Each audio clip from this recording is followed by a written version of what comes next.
इस वीडियो को पूरा देखना तो कहानी समझ में आएगी।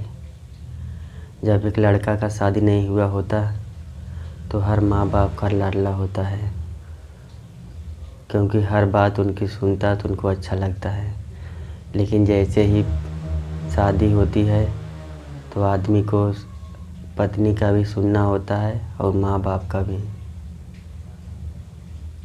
क्योंकि उसके लिए दोनों ज़रूरी हैं। अगर किसी बात पर वह पत्नी का साथ दे दे तो माँ बोलती है वो तो अपने पत्नी का बस में हो गया है। अगर गलती से वही लड़का अपनी माँ के तरफ से बोल दे तो पत्नी बोलती है कि हमारा तो सुनते ही नहीं, उतना ही करते हैं जो उनकी माँ बोलती है। आदमी इसी चक्कर में कभी माँ को मनाता है, कभी पत्नी को मनाता है, कभी परिवार का दूसरा सदस्य नाराज़ हो जाता है। आदमी का जीवन ऐसा हो जाता है कि जैसे एक पलनी में रखा सारे मेंढक को रखता है, एक को रखता है तो दूसरा कूद कर निकल जाता है, उसको रखता है तो दूसरा कूद कर निकल जाता है। आदमी का जीवन ऐसा ही हो जाता है।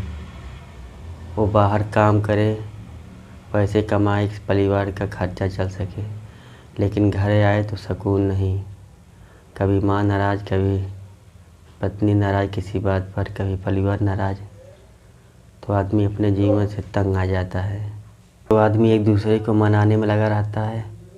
वो कमज़ोर नहीं होता, किसी का गुलाम नहीं होता, नहीं किसी को कम मानता है। वो सबको बराबर मानता है, क्योंकि उसके लिए सब ज़रूरी होते हैं। सिर्फ इतना चाहता है कि हमारा सारा परिवार एक साथ खुशी से रहे, प्रेम पूर्वक जीवन बीते।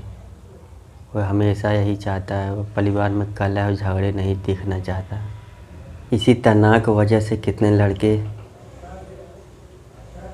अपने पत्नी को छोड़ देते हैं, कितने तो अपने पत्नी को लेकर अपने माँ बाप से अलग हो जाते हैं। तो परिवार में ऐसा नौबत न आए। अगर आपका लड़का सब कोई एक साथ चाहता है तो एक साथ खुशी से रहने में कोई दिक्कत नहीं। एक दूसरे के भावना को समझकर, एक दूसरे को सहयोग करके। अगर आपका लड़का, आपका पति अगर ये सब चाहता है तो आप खुद नसीब हैं। उसकी मजबूरी को समझे, इसी में जीवन जीने का आनंद मिलता है।